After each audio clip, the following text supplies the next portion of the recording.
Hello, I'm Candy on AfriChat, and here with me is Mr. Iga, a professional teacher, and we are going to be talking about migration. So, Mr. Iga, welcome on AfriChat.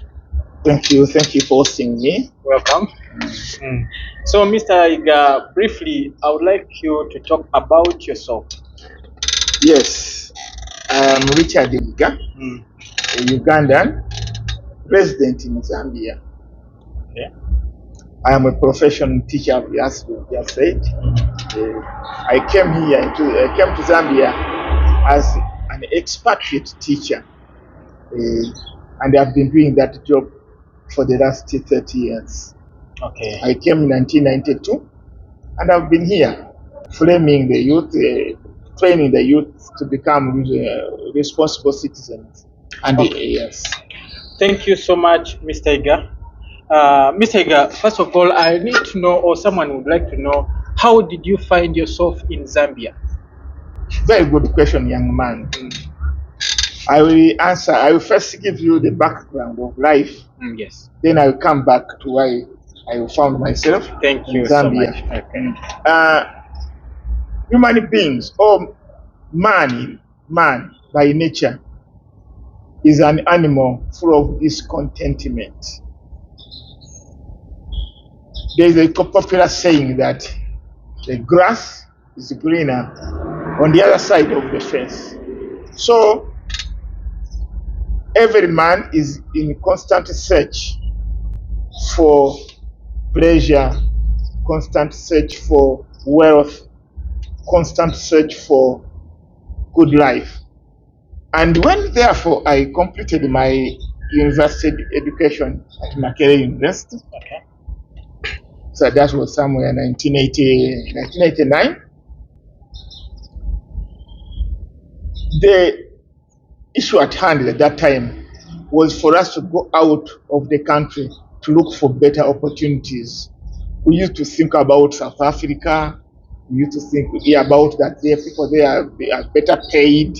So those were the dreams of the young men at the university, and everybody who would complete. Many of them would find themselves outside their own country because of one thing I've just told you, that grass is always sweeter at the other side. Here, what are the challenges you met? Because when you travel from a certain place to another place, you find challenges. What are the challenges you met? For all those who have traveled outside their countries, they will bear me witness that the challenge you find in another country is what we call cultural shock. Cultural shock.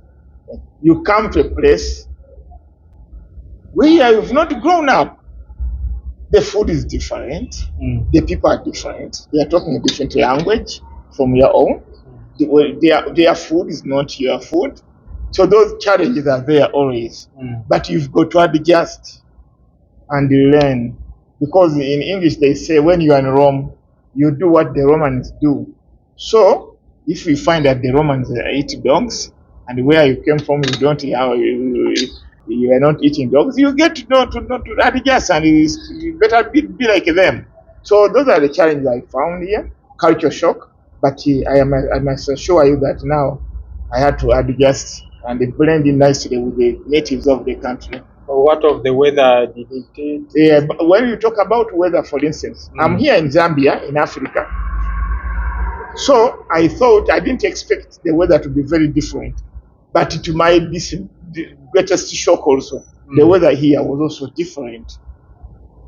When I hear about the winter, I used to think that winter can be just that far away land in Europe and America and beyond. But here in Zambia, actual snow doesn't drop from the skies, but during winter the place becomes very cold, really, as compared to Uganda where I grew up. So that weather also was a shock. And when it is a hot season, my God, you wouldn't like it to move around. It becomes pretty hot, hotter than what I was used to. Because in Uganda where I come from central region, and Lake Victoria is a very big climate regulator. Our temperature there never going to the extremes because of that massive body of water. Lake Victoria. But here, it can become either very cold or very hot. And when it starts raining, it's another agony also. Because in some places it's even floods. What challenges did you meet in your career, in teaching career? In teaching. Here in Zambia, Zambia is an English-speaking country. English is the official language they use here. However, it's after coming here that I got to know that English can be English quite right, but it's spoken differently from depending on which region you come from. So, as a teacher here, I started talking my Ugandan English, and the accent was completely different from what the Zambian people were used to. So every word I would say, they would laugh. No, sir, it's pronounced this way. For us, we say work. Here they say work.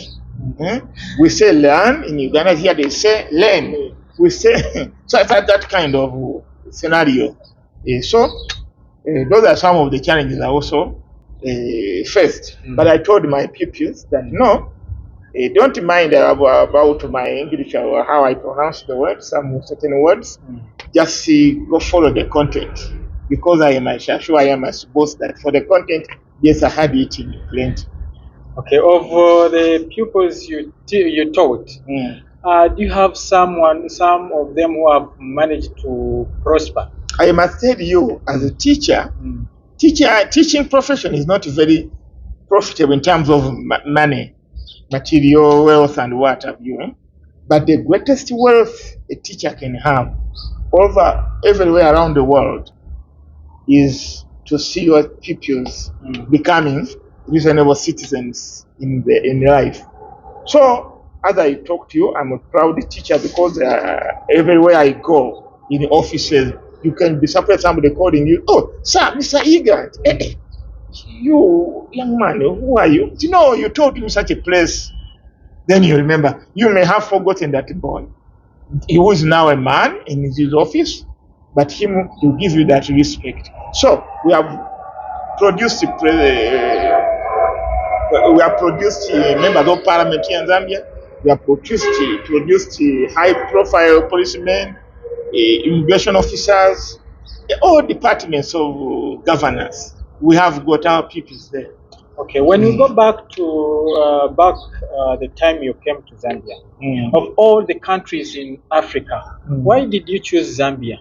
I must tell you, young man, I'm here to tell you frankly and sincerity. When I started my journey from Uganda, I had heard about Zambia. So I wanted to come and see what happens here. But my vision was beyond. I will think of countries like Botswana, South Africa. But I said, let me first also see what Zambia can offer. You know, at the time we came, there was a severe shortage of teachers in Zambia. And the late President Kenneth Kaunda, may he so rest in peace, thought of employing people from outside Zambia to come help to fill the deficit. So many people, he went to Kenya to look for teachers, and so many of the people who came here first were from Kenya, because many Ugandans had gone to teach in Kenya during the turmoil, the political turmoil that Uganda faced during those years. Many people found themselves having to go out of the country to go and serve elsewhere. The majority of them went to Kenya. But time came when the Kenyans say, it's high time we also left. We now have enough of our own teachers. So when Dr. Kenneth Kaunda heard that, he quickly went to Kenya and they put an advert that they wanted teachers in Zambia. And so many of the teachers there, Ugandan teachers, came here. He did the same. He went to Ghana to do the same, to say that we need some teachers here. So here in Zambia, we have so many people, teachers from Ghana and Uganda. For when you talk about African nations, the bulk of the people come from Ghana and Uganda. But there were also some Indians who came in to teach, yes, as teachers here. So that's what I can say. What prompted me to come? I came to render my services for a better pay, which I must say I got. You got. Yes. I don't have any complaints. I don't have any regrets and complaints on that one. Yeah. Okay. So a lot of Africans think of going to Europe, America, other. Why did you dream or want to stay in Africa? As I've already just told you, yes, that there was an opportunity here in Zambia where there was a deficit of teachers, and I was a teacher, professional teacher, with a degree from Makerere University. I thought that I would be better placed here.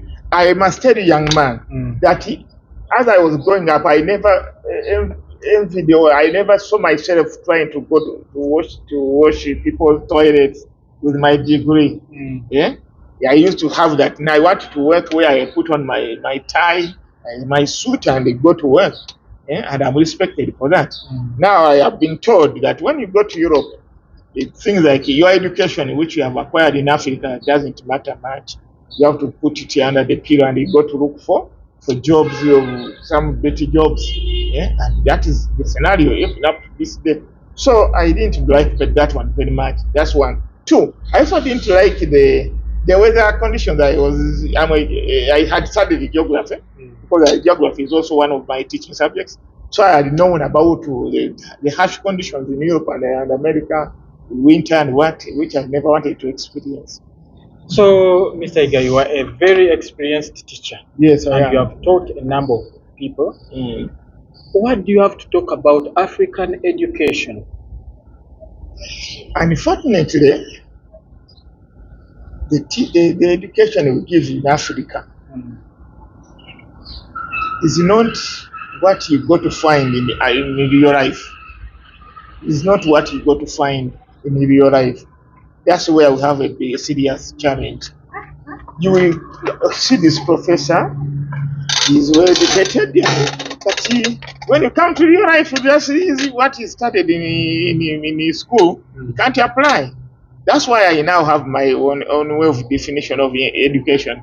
Education, according to me, is what which remains when all other things which you studied in school have vanished. That's one version. Or education is the ability to have everything you need in life without inconveniencing the peace of others. When you earn your life, your pay, you earn your benefits in life legal and peacefully without inconveniencing others, then you're an educated person, according to me. Do you think our African education will one day change, and at least we study things that are going to help us? It will not be easy because it is a well calculated and a deliberate policy by the Western world, who don't want us to get out of that, to acquire the knowledge we need to develop ourselves. Like here, for instance, Africa is just a source of raw materials for European industries and American industries, and now Chinese industries. We just sell export our value in terms of raw materials, and to get back the finished products from the very products, the raw materials that we send there, we pay through the nose heavily. And that is how it has been. It's exploitation of Africa by the Europeans and the Americans and the Chinese now. So you as a professional teacher, Yes. and you have taught for quite a long time. What advice would you give to those who are still in school, the young ones, and either the parents or either the government or anyone who is in charge of changing that? A person who is still in school, the advice I can give for that pupil or student that, okay, acquire that knowledge, quite all right, but don't become a slave of that. Because what I've seen, I'm a teacher, as I've told you already, you find that after this child or this young man has graduated from the university, you will not want to come and do the actual work where money is. You will not want to go, let's say, to go to Shangombo. Shangombo is a village here in Zambia, remote villages, to go there, buy cattle, buy ngombe, cattle, and bring them here to to say he doesn't want it that way. He wants to put on his tie and get his try his laptop and he brush his shoes and he sits there as an educated person. No, you have to do. You go flat out and look for money. That's why these days people who have not gone acquired the Western education, as we know it, are more successful than many of our friends who have gone through our hands. Why? Because for us we teach our people to be job seekers, not job creators. Yet you find somebody, a young man there, is very enterprising. He knows that to survive he has to. It is incumbent upon him to survive. So he struggles, and they always make it better than the people who have gone to formal education. So here in Africa, or when we travel to Europe or other continents, we are called foreigners. Yes. How did you manage, or like you traveled from Uganda to Zambia? Were you once called a foreigner? If so, how did you manage to go about that? Young man, you know, Africa here, we were colonized by the Europeans. Many of the African countries you see today, we are colonized by Europeans. In fact, they are the people who demarcated our continent to come up with individual countries as you see them today. You can see Uganda, Tanzania, Kenya, Rwanda, Burundi, Zambia, Malawi, all those countries, Zimbabwe, South Africa, all those countries I'm mentioning, they were not like that in the past. We were Africa. We were Africa. Yes, we were Africa. But now when they came, they started scrambling for our continent. They started, no, this part is mine, the other part is mine. That was those colonial powers were led by Britain, France, Spain, and Germany. So they came here, Portugal, and they ripped us off. And now they left the divisions here in Africa. This is very, very regrettable that up to date, an African like me here, because I carry the tag that I'm a Ugandan, here in Zambia I'm called a foreigner. That is ridiculous. You cannot be a foreigner in Africa. An African is an African. We should embrace ourselves and break that colonial mentality, which has kept us underdeveloped for all these years.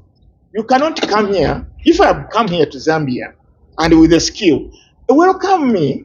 Let me acquire this. Let me share my skill with the people here. Okay? And then find a way of facilitating my stay such that I can also contribute to national development and even give my taxes legally. But now you find that in Africa, when you cross from Zambia and let's say you're Zambian, you cross to Malawi, you are hunted like a wild animal there. If you don't have the papers. When you go to Zimbabwe, it's the same. I call it stupidity. That African stupidity must end.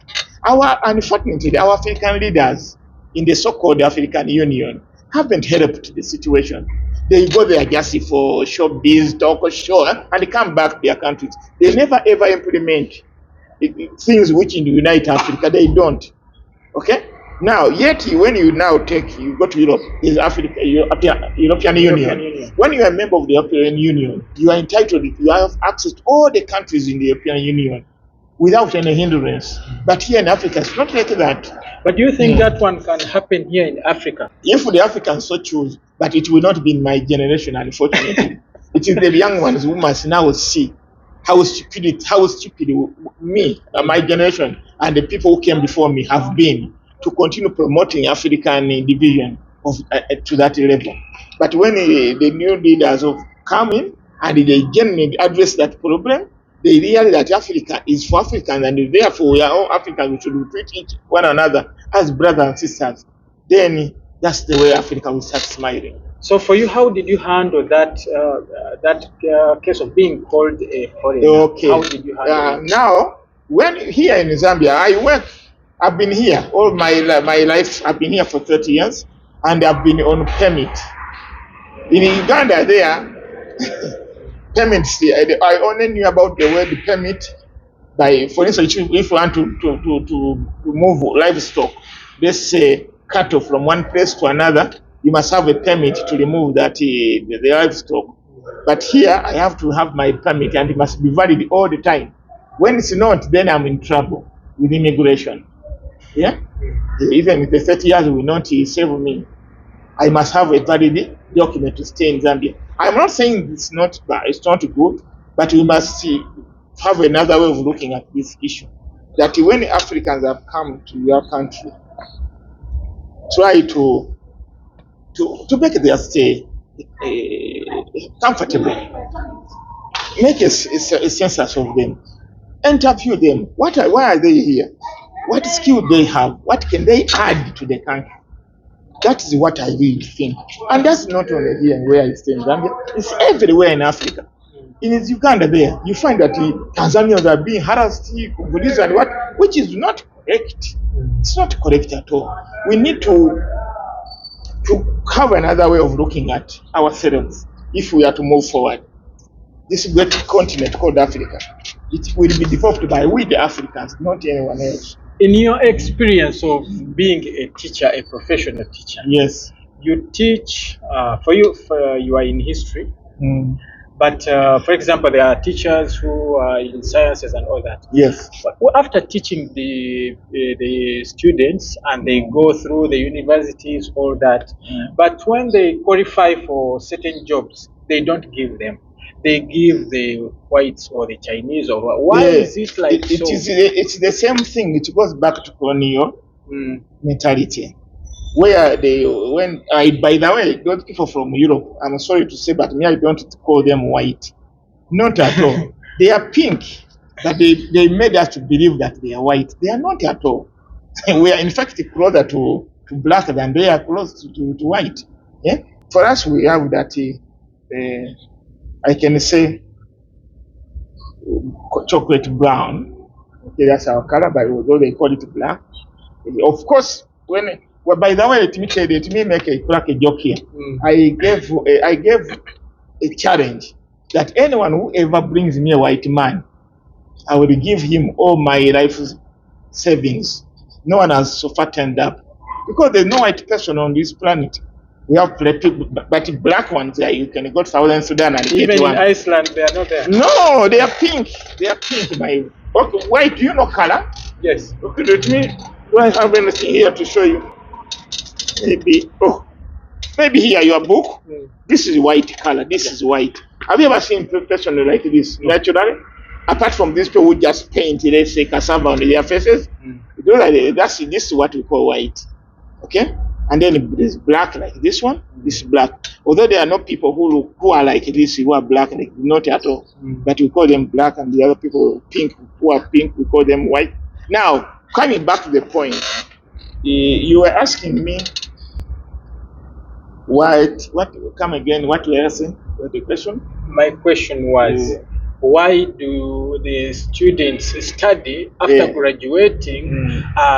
They don't qualify again to do the jobs they studied for. Yes. The jobs are being given to the whites. It's because of the mentality whereby we think that those people are the ones who are entitled. When we came here, the conditions we found, which Dr. Kaunda exposed us to, had been set for the so-called European whites. They were for whites, expatriates from Europe. Those are the ones who were given those jobs, conditions. For instance, I must tell you that our condition of service here were that we are paid in what we call inducement allowance, payable in US dollars, and the gratuity payable in US dollars.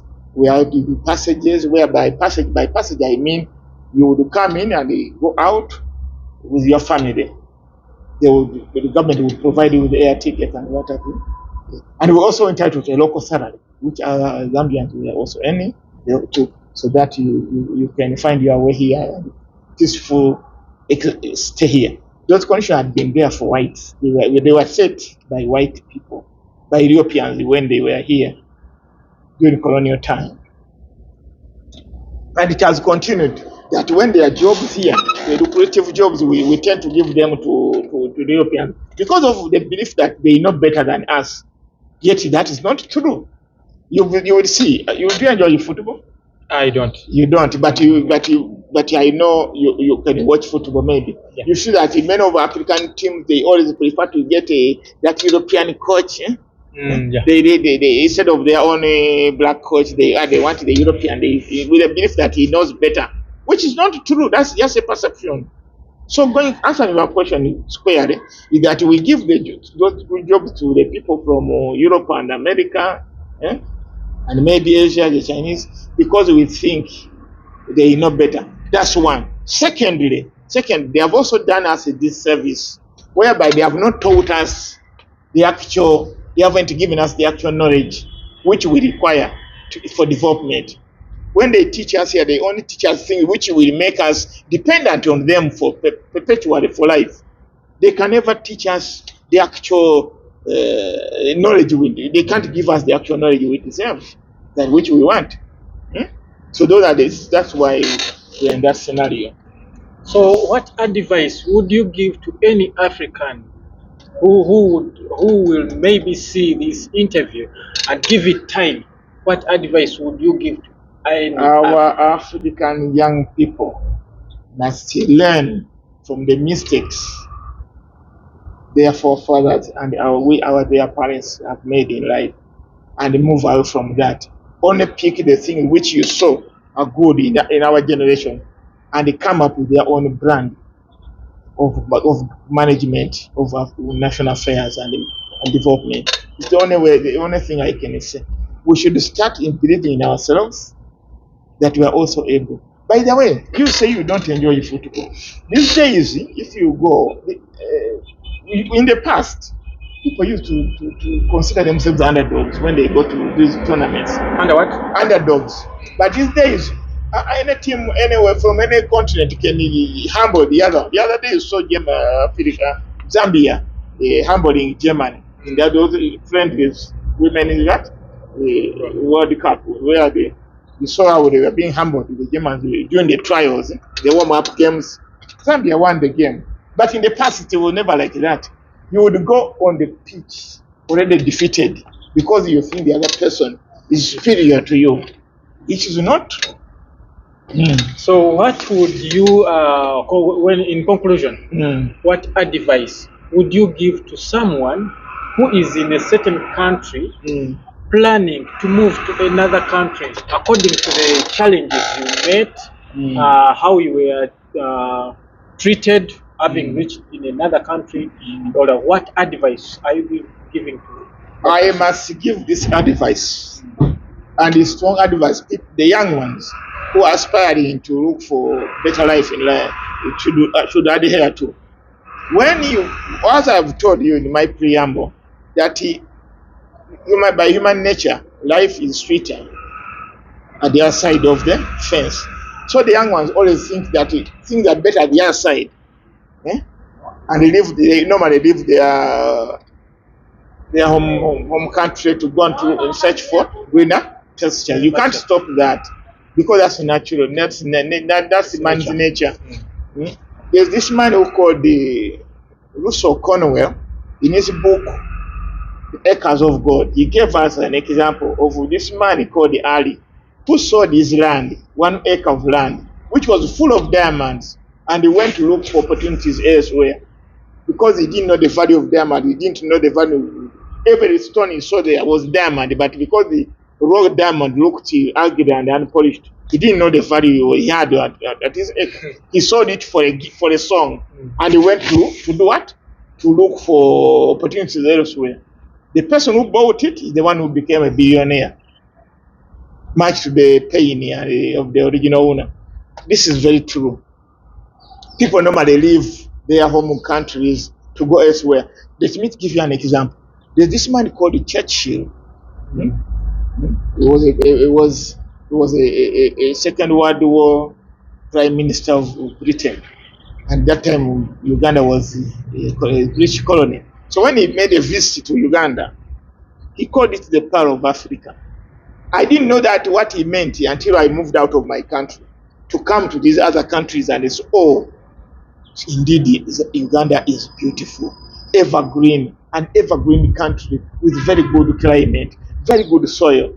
I grew up, I never knew fertilizer, that you put fertilizer on your piece of land. Or the only fertilizer I knew was manure. Manure From the animal manure, like cow dung and rotting vegetation. That's the kind of fertilizer I knew. Not to that you go and buy it to a shop and buy a bag of fertilizer to come.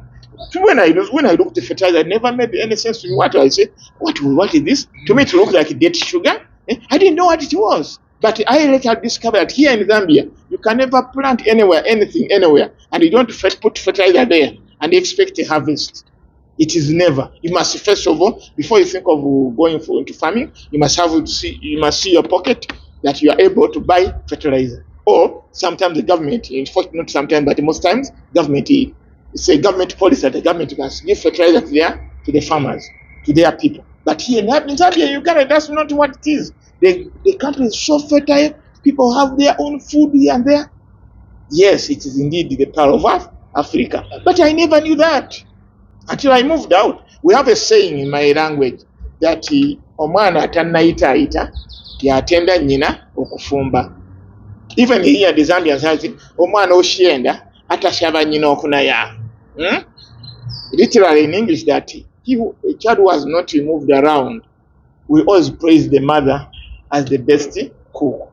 Why? Because he has not seen other cooks also. Yes.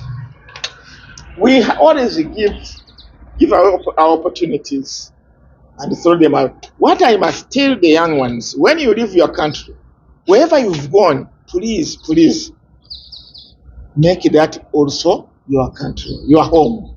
A home is where you live at that particular time. Me, I came here, I was rushing. I thought I would go back to Uganda a year or two. But it's 30 years down the line, I'm here in Zambia and still counting. So when we came here, we never even wanted to buy anything in our houses, like a sofa seat for people to sit on. We never wanted that one. Even in the windows, we were just putting a newspaper there. We didn't want to buy curtains. Why? Because the following day we are going back home. But 30 years down the line, I'm still here. Many others have passed on. They have died here. I've participated in the repatriation of so many of my friends who have died. A dream ends. You go back in a coffin. But now you've denied yourself a good life where you are, in a hope that you go back and enjoy that back home, and that one is never to be. It's rare. So wherever you go, make that place comfortable for you. Make it a home. But the best thing you must always do, make sure that you are on the right side of the law. Don't be an illegal immigrant in any country. You will not be an illegal immigrant and succeed in whatever you are going to do. Why? Because if you're always on the run, you see somebody just passing there, maybe he's dressed in an immigration, you will go like an impala which has seen a leopard. Some people will even know, what is this one man running away from? Okay? So always make sure that you are in harmony with the law of the land. You must have your immigration papers properly in place, and that way you will make it. Yes, I know sometimes it's difficult to acquire some of these papers because of the terms and the conditions. Our African leaders, I believe one day they will soften the conditions such that people are able to acquire those papers easily and stay and give a service to the countries. But you must always make sure that you harmonize your stay by legalizing your stay nicely. Then you make your money. Then you apply, you bring your skill. That's one. Two, you must learn to adjust, and you should be a user-friendly, sociable man, such that what do you mean by user-friendly? Don't start isolating yourself that these people are not they are not of my nationality or tribe, therefore I shouldn't. You go there, befriend them, learn from them what they can see, what they can offer, and your life will be very easy. for you. That's all. Yes. Thank you so much for accepting my interview. Yeah, thank you, young man. Thank you. Welcome.